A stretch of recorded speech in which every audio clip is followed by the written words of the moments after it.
For tonight's talk, I'm going to be talking about the Four Noble Truths and how it relates to addiction recovery. And I do not want to exclude anyone from this talk, regardless if you identify as an addict or not, or even if you identify as a Buddhist or not. I don't want to exclude anybody from this talk. And at the same time, from a Buddhist perspective, and I love saying this, from a Buddhist perspective, all people are addicts. We're all recovering from some sort of pain in our lives.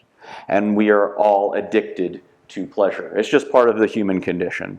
So keep that in mind. Wherever you are, if you are a human, you are in recovery of something and addicted to something. And this talk is very appropriate for you.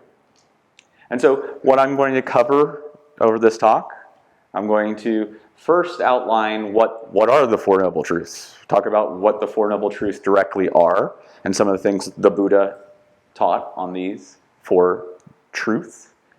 And then I'm going to talk about what addiction is in a modern lens. That could be a very confusing topic, so I'm going to give some of my own thoughts on what makes sense to me as addiction manifests in our modern world. And then I'm going to put them together, looking at the Four Noble Truths as almost like a treatment model for modern addiction. Sound good? And so I want to take a wider lens to look at what we are doing right now. We are in a pivotal social movement that's arising right now. I love social movements. I love documentaries about social movements, especially in punk rock. A few of which I've watched lately. Queercore, a wonderful documentary, Queercore. It's about how queer culture and punk rock culture really supported each other at some point when queer culture was really being pressured to assimilate to mainstream straight culture. So it was really keeping things queer through the rebellion of punk rock. Great documentary. Good seeing that, and I love seeing the growth of more acceptance of queer culture in our mainstream world. And then another documentary I watched, another punk rock one, punk rock vegan movie, which I love. I'm old school vegan, old school punk rocker. Great movie that talks about really. I learned about veganism through punk rock, so it was oh, cool to see now it's on TV and I can go to a baseball stadium and have vegan food. It's kind of cool to see these uprising from underground culture into the mainstream, because that's what I feel like we are going through right now. That I think is a Pew Research paper that they wrote that Buddhism by 2050 the United States will be of the top 10 Buddhist countries in the world. And so we have such a growth of Buddhism. And I think there's many reasons for that. A lot of them I will get to. But I want to honor where Buddhism started. It started in northern India by a guy named Siddhartha Gautama, right? And he found this method to end his own personal suffering. He didn't receive his message from a divine source. He really just found that he found himself in a place of almost depression. And he tried this, he tried that. And what he found was this internal sense of refuge that he can rely on. And that internal sense of refuge led him on a path. And when he looked back at this path, he outlined what we call the Four Noble Truths and the Eightfold Path. And it's been passed down from generation to generation for 2,600 years. And it's quite beautiful to see how it has been passed down. As it went from India, it spread all throughout. And when it spread all throughout these different locations, Buddhism has a wonderful way of adopting the language and the cultures it finds itself in. Even the second sermon the Buddha gave, it's called the fire sermon. Why is it called the fire sermon? Because he was speaking to fire worshipers. So he was speaking in the language of the people he was helping, supporting. And so as Buddhism starts moving around, it starts adapting different methods of practice. It goes over to Tibet. And Tibet has Bon, their traditional folk religion of Bon. And when Buddhism meets Bon, it turns into Vajrayana Buddhism. A lot of imagery and stuff like that you'll find in Vajrayana Buddhism. And then it starts moving to places like Japan, where Japan has like the non-dualism that comes from Taoism. And now we have a non-dualistic Buddhism that we call Zen Buddhism, right? And so Buddhism's meant to be, for lack of a better term, appropriated to the languages, cultures, and people it finds itself in, because it's always kind of responding to the present time. And so now I give props all day to the Japanese and Chinese immigrants, especially on the West Coast, that brought Buddhism in the 19th century. And now we find ourselves meeting what we are here facing. So rather than Buddhism being applied to like Christianity or some religion, we find Buddhism's being adapted into the mental health world. And so now we're finding ourselves in this, I don't know, in 100 years from now, they're going to be like, oh, those are those like psychology Buddhists, right? And so when we find this modern Buddhism, we find that it has entered into the recovery world quite well. And now we have specific recovery, addiction recovery programs like Recovery Dharma. We have that here. Refuge recovery exists. 8-step recovery, Buddhism and the 12 Steps, which are all programs that utilize Buddhist practices and principles to help support people ending suffering of addiction. And so as I point out all these different types of Buddhism and how they spread throughout the world, all of them agree on one thing: the Four Noble Truths. And so this is what I want to go into, what the Buddha, what we have recorded as the Buddha said 2,600 years ago around the Four Noble Truths in his first discourse. The first discourse he ever gave, this lesson of the Four Noble Truths is in it. And so this discourse is the turning the wheel of the Dhamma. And so I'm going to go over this piece by piece. And as we look at this, there may be some conditioning around these Four Noble Truths. I know that Buddhism at first for me was confusing. I think that's the most criticizing statement I hear about Buddhism, is it's just confusing. I don't understand it. And I understand why, because sometimes it's not taught in a very practical way. Sometimes we put Buddhism on the shelf with other religions. And what do other religions have? Beliefs. And Buddhism doesn't necessarily have beliefs. It has action. What are you supposed to do? Buddhism is something you do. And so, unfortunately, coming up in my comparative religion classes in high school and college, these Four Noble Truths were taught to me that the first Noble Truth is life is suffering, that the Buddha taught all life is suffering. The second Noble Truth is desire is the cause of suffering. And the third Noble Truth is if you end desire, you'll end suffering, something like that. And the fourth Noble Truth is there's the path to end suffering. So first Noble Truth, suffering. Second Noble Truth, suffering. Third Noble Truth, suffering. Fourth Noble Truth, suffering. What are we talking about? And if we put that as a belief system, that we believe all life is suffering, what a bummer.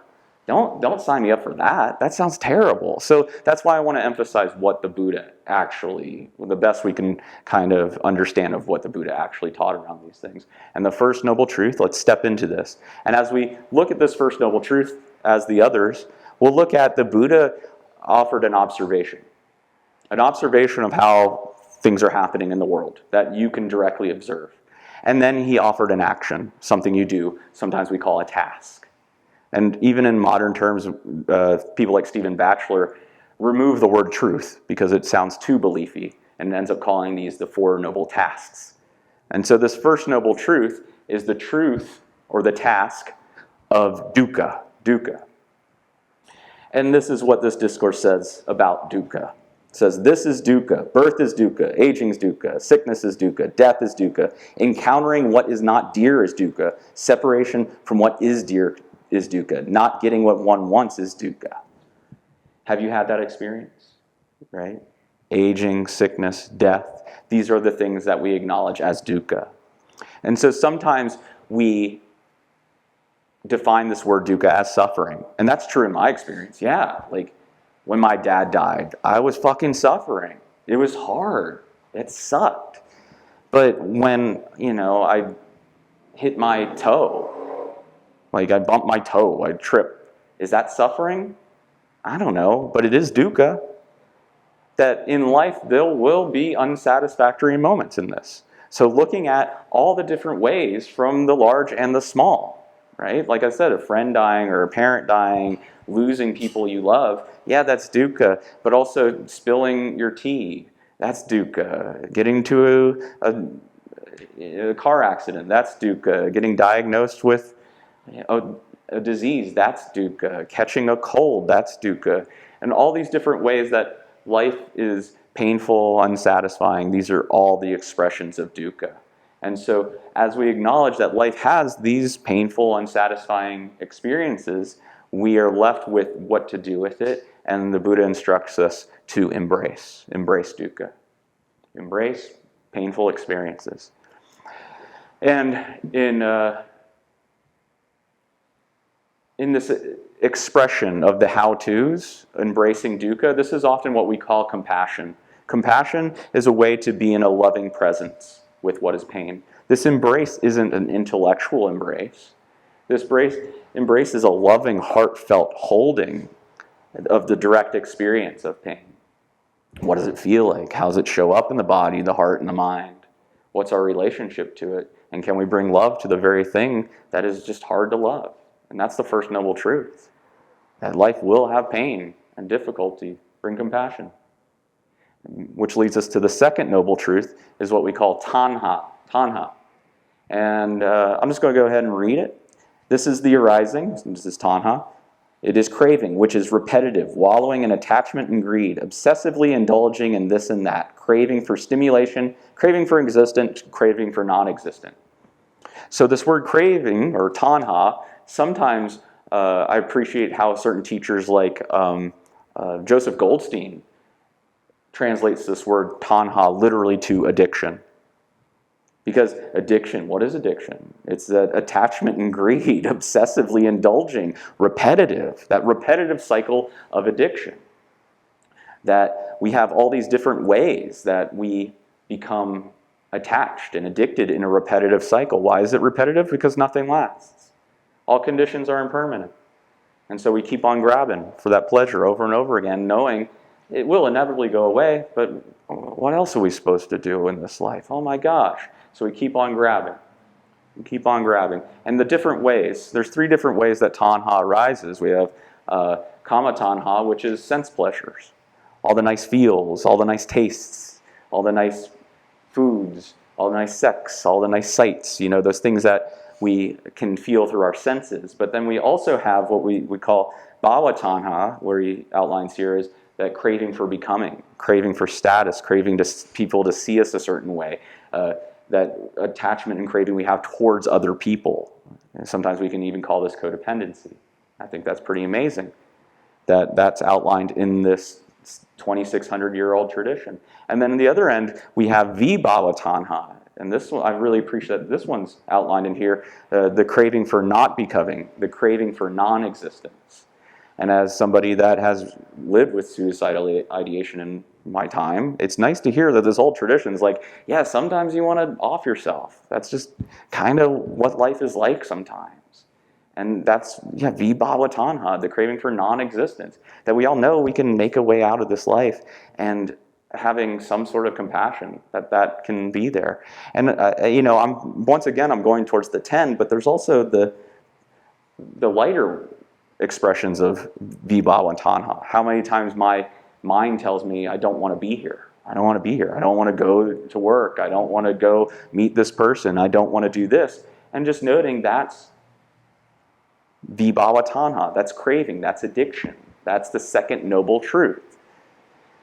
And so in this discourse, as we acknowledge that we have these 3 specific expressions of addiction, of tanha, we're instructed in the task to let go.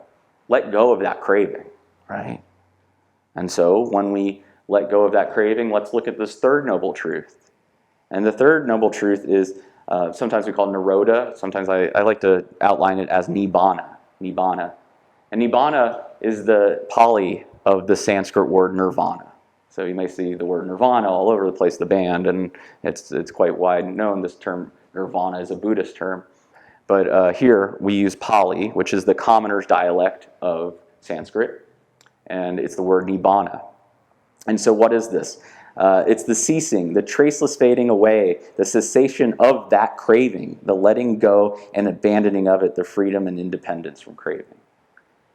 And so when we embrace suffering and we let go of the craving, we are left with this Nibbana, this fading away. And Nibbana, and we say this quite often here, Nibbana is an old school cooking term.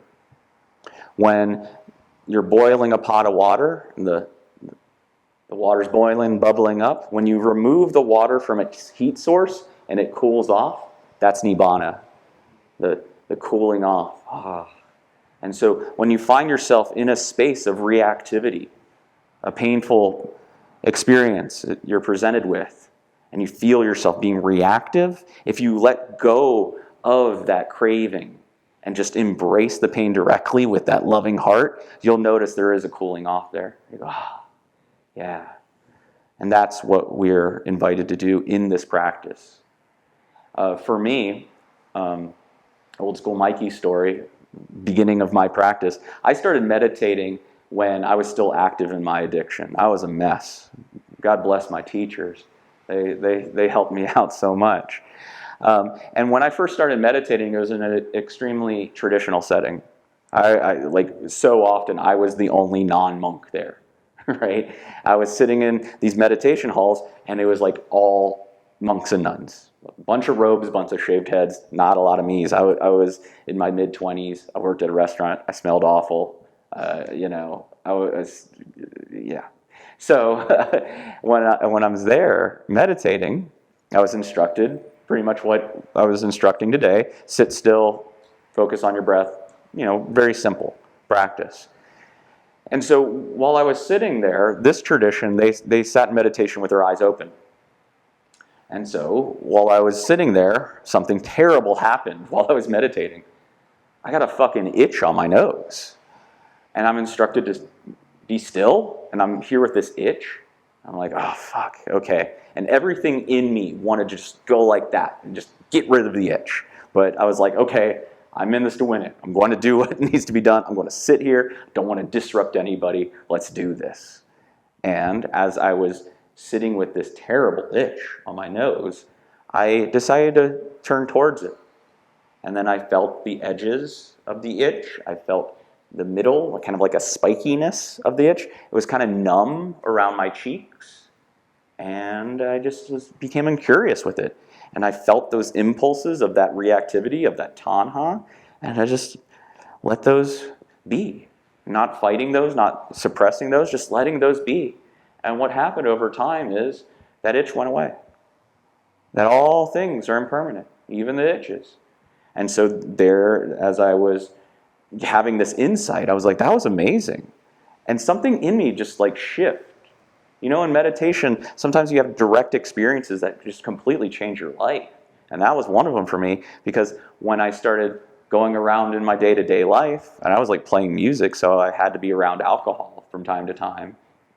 I would be at a place serving drinks, and that itch arose in me, and anxieties arose in me. And I just felt these waves of impulse to go get a drink. But I was like, let's just see what happens here. And my gut dropped, felt like I was on a roller coaster. It was painful. It was interesting at the same time. Pretty amazing that the body can do this. Wow. And then what happened is it went away. And so I developed a way to be compassionate, understanding, and pause with these visiting tendencies. I can be cool with these visiting tendencies. And so that's what Nibbana is. When you're like, I can be cool with this. It may not be cool, but I can be cool with it. Right? And so that leads me to talk a little bit about the fourth noble truth, Magga, which is, and this is the path with 8 branches: right view, right intention, right speech, right action, right livelihood, right effort, right mindfulness, and right concentration. And so what the fourth noble truth is the eightfold path. If you hang out here long enough, you'll discover one list leads to another list. And so this is another list. And what this list is our program. Any good recovery has a program. This is our program. And in this program, we look at wisdom aspects through right view and right intentions, how we view the world and how we meet the world, right? And then we have our ethical, sila, right speech, right action, right livelihood. You look at how you act in the world. And then we have the meditation factors, the samadhi factors, right effort, right mindfulness, and right concentration, which I can keep on going and on about that. But if you hang out here long enough, you'll get plenty of talks on the Eightfold Path. And so I'll get back to that Four Noble Truths, right? That was just a brief overview. Now I want to overview what addiction is. And from this modern standpoint, sometimes when we think about addiction, we think about drugs and alcohol. That tends to get the most PR, right? Drugs and alcohol. Yes, that is a very predominant form of addiction, but there's other addictions. Sometimes we talk about process addictions, addictions to people, to sex, to internet, to food, to gambling. Those are those process addictions, those addictions outside of the substances. But I really want to push for this third view of addiction that we see in Buddhism that I don't necessarily see in the mainstream world, is we are very much addicted to our thoughts, our rigid belief systems, that we believe everything we think, our fixed views, as the Buddha would call them.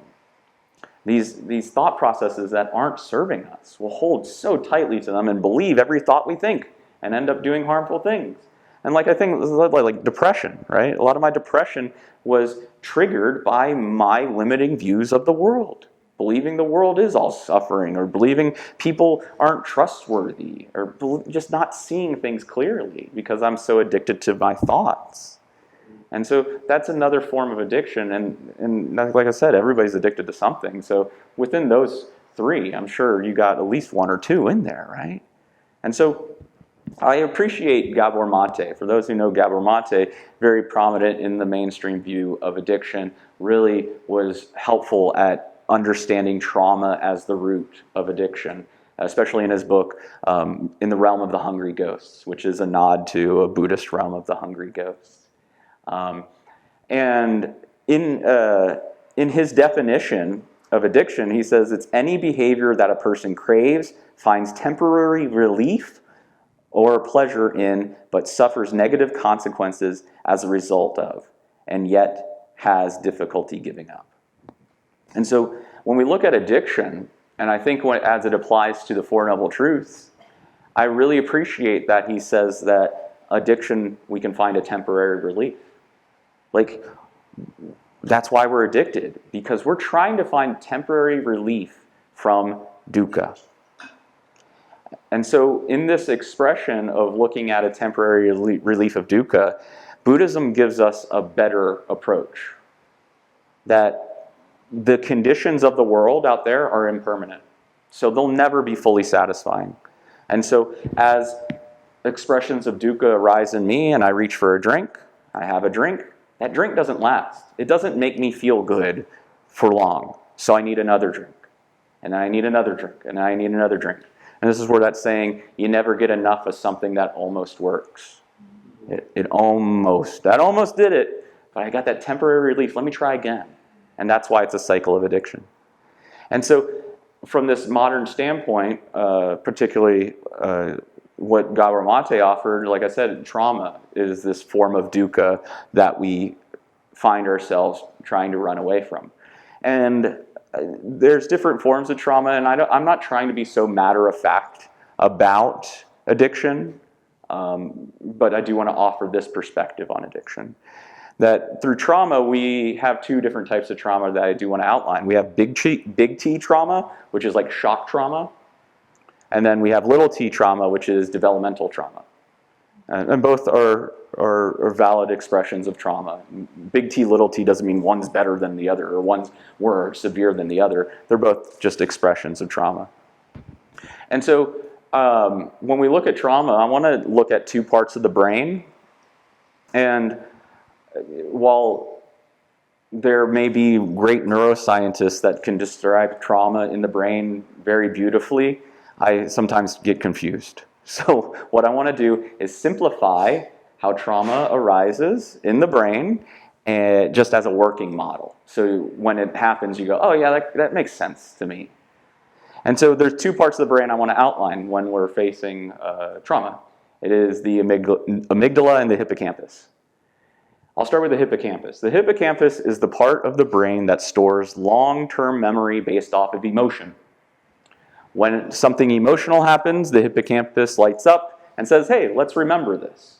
And it works with parts of the brain that give you context as time and memory and location. And so I can't tell you what I had for lunch last Wednesday. Wasn't emotionally significant. The hippocampus didn't decide to record that because there wasn't much emotion involved. But I do remember what I ate on my wedding night. Country fried seitan. I remember who I was with. I remember the space I was in. I remember specific conversations. I remember songs that were playing because there was a lot of emotions. A lot of joy, a lot of stress, a lot of anxiety, a lot of hope, and a lot of worry. A whole lot of emotions. For those who have been through a wedding, a whole lot of emotions. Y'all feel me? And so that's where this hippocampus went online and works with parts of the brain that gave me all that context of memory. I knew so much about it, right? And I can recall it and tell you a story about it. But when something's emotionally heightened, too much for us to handle through that shock trauma, or we're just not in that developmental stage to handle the situation we're in, the hippocampus bows out and the amygdala goes online. The amygdala is the part of the brain that has that impulsive reactivity, that fight, flight, freeze response, that oh shit mode, the alarm bell center of the brain. It's like when something's on fire, we know to just act and put out the fire. Very helpful part of the brain in most situations, but in trauma, sometimes we perceive a fire where there is no fire. And so when we go through an emotional experience that's just too much for us to handle, like I said, that hippocampus bows out and this alarm bell region goes online to store the memory. And when we have those memories arise, there's not context, just feeling. It doesn't know, oh, that was back 15 years ago. It doesn't know, oh, that was in a different place. Oh, I was a different person, and those are different people. It just knows the feeling, and it just knows the response. And we'll have these like flashbulb memories of reminders. When something reminds us of something, and the amygdala goes online, that's often what we would call a trigger. So, for example, I have been attacked from behind. Walking down an alley, people jump me. And they beat the living shit out of me. And so now, when somebody's standing behind me, my gut drops. My palms start sweating. I go back in time, right? My amygdala is saying, no, I know what happens here. And I can't reason with it. I can't say, no, amygdala, blah, blah, blah. All I know is what I'm feeling. And so as my gut drops, my palms sweat, embrace dukkha. Oh. There is an activation here. Can I be with this activation? Feel my gut with compassion.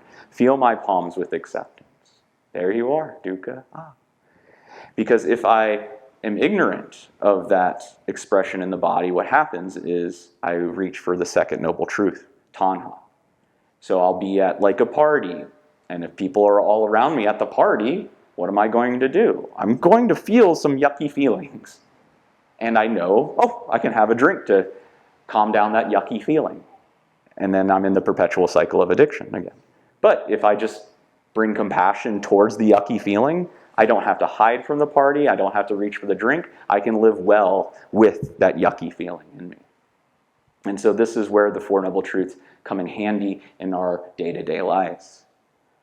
We embrace dukkha. We embrace pain and suffering. We let go of reactivity. We see the freedom directly, and we act in accordance to the Eightfold Path. And this is an acronym. Y'all know that acronym? Embrace, let go, see, act. It's ELSA. Y'all know ELSA? Who's ELSA? What does ELSA sing? Let it go, let it go. I am a Disney adult, for those who don't know me. I fucking love Disney. I love that it was Stephen Batchelor that outlined this in one of his talks, and like he doesn't talk about it much, so I'm like, oh man, you need to talk about ELSA more, that the Four Noble Truths are actually an acronym ELSA. And we let it go. What do we let go of? Our reactive, repetitive cycles of addiction. So we embrace pain, let go of the reactivity, see the freedom that comes from that, and act in accordance with the Eightfold Path. And like I said, that's another talk down the line, having commitment to this Dharma, having commitment to this Eightfold Path. And so that is one way we can really look at all experience. That all experience, we will have unsatisfying experiences, whether that's external in life, we have the letdowns of life, or internally, but we have some of these yucky feelings. Embrace, let go, see the freedom, act in accordance to your values or the Eightfold Path. And that's one expression of how the Dharma helps with addiction recovery. And I don't want to end this talk acting like that's all of it. Last week I talked about Kalyanamitta, which was spiritual friendship. That, yes, like we need to have this internal sense of compassion, but the Buddha himself said that spiritual friendship is the whole of this practice. So not only having compassion internally, but having this trusted group of friends that you can share your emotions with, share your expressions of dukkha with, that can support you, that can keep you in line. And so that's where I think these lovely programs like Recovery Dharma, Refuge Recovery, 8-Step Recovery, the 12-Step program come in line, because we are pack animals. We need people. We don't do anything on our own. And if you need to do something on your own, Four Noble Truths is a great practice. ELSA is a great practice. So I think I want to pack up the talk there. What's up, y'all? Reverend Mikey Noechel here from Wild Heart Meditation Center in Nashville, Tennessee. Thanks for checking us out. Do me a favor, please like and subscribe. And if you feel moved to leave a donation, you can do so at wildheartmeditationcenter.org or the Venmo link in the description. Peace and love.